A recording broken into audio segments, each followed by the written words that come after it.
In 6 weeks' time, I will be dead. I will be cremated. I will face huge fear. But it is an extraordinary experience.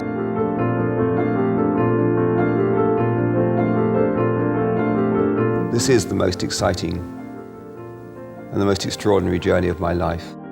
My only regret is it ends. I'd like to be on this journey with you almost forever and a day. I was asked to shoot an intimate portrait of a man that I didn't know. I knew that he was very ill, but I really wasn't sure what to expect. It's only when they say, you know, Philip Gould, you're going to die, get used to it, and this is going to happen in weeks or months. It's only when that happens you're aware of death. And only when that happens also that suddenly life screams at you in its intensity.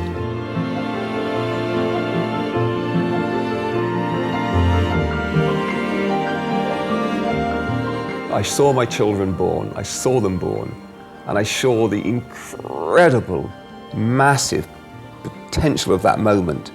And when my father died and the air left his body, it was as powerful as the air entering the body of my daughters.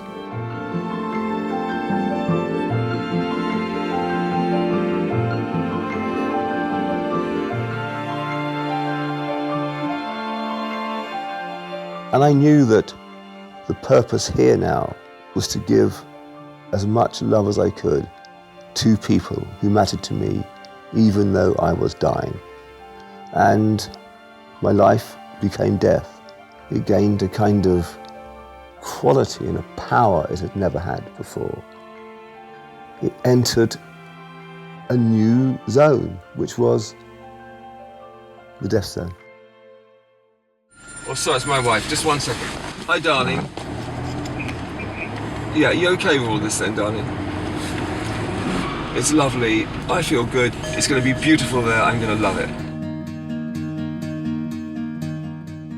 After an intense, intimate discussion, Philip and I decided to shoot his portrait at Highgate Cemetery on his own grave. Only when you accept death can you free yourself from it, can you deal with it, can you move forward from it. So acceptance is the absolute key. At that moment, you gain freedom, and you gain power, and you gain courage. This is it. This is going to be, you know, my home for eternity. I do really feel, in my mind, I've reframed it, I've changed it. It's not some gloomy, ghastly thing. It's this, I just think this is such a wonderful, wonderful idea, the community of the living and the dead. And I have no fear at all about going to this. It's great. I'm happy about it. I feel a sense, actually, almost of optimism about it, of almost looking forward to it as the next stage, and certainly very, very comfortable. You sort of think, God, I'm scared, I'm a coward. I thought I was a coward. I was the kind of guy who was too frightened to kind of go too fast on a bike in the evening time. You think, I can't do this, I can't do chemotherapy, it's too painful, it's too horrible. But you do it, and then they say, by the way, mate,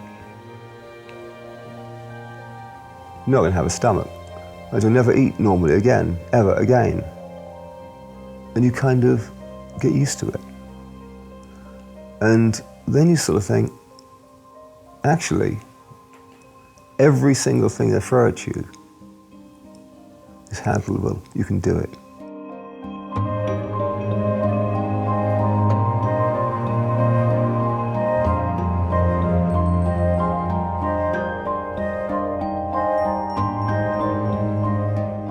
I have my wife and my children there for me at this moment because I am defining myself now through death. I'm giving meaning to myself through death.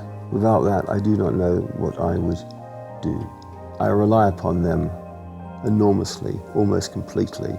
I try and lead them. I try and inspire them. I try and show strength. Philip asked me to help convey his message to help him share with other people what he was going through. I had a couple of really tough nights. My breathing was bad, my coughing was bad, everything was bad, and Gail was in a bad state too.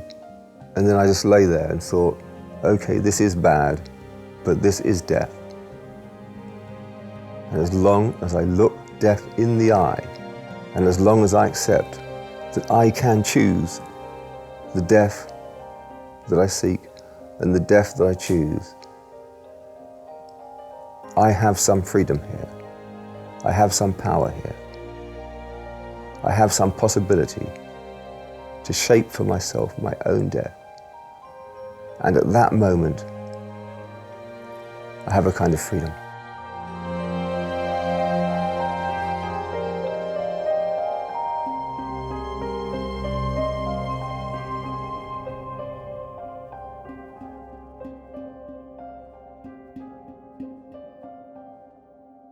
I feel very calm. I feel very at rest. I found the experience of the last few weeks to be as good as it's possible to have an experience to be since I've entered this so-called death zone.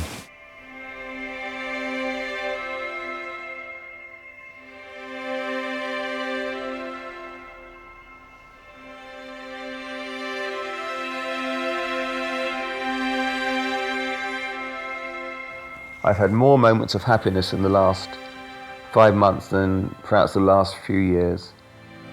More moments of a kind of private ecstasy than really for many years, when I just feel at one with the world.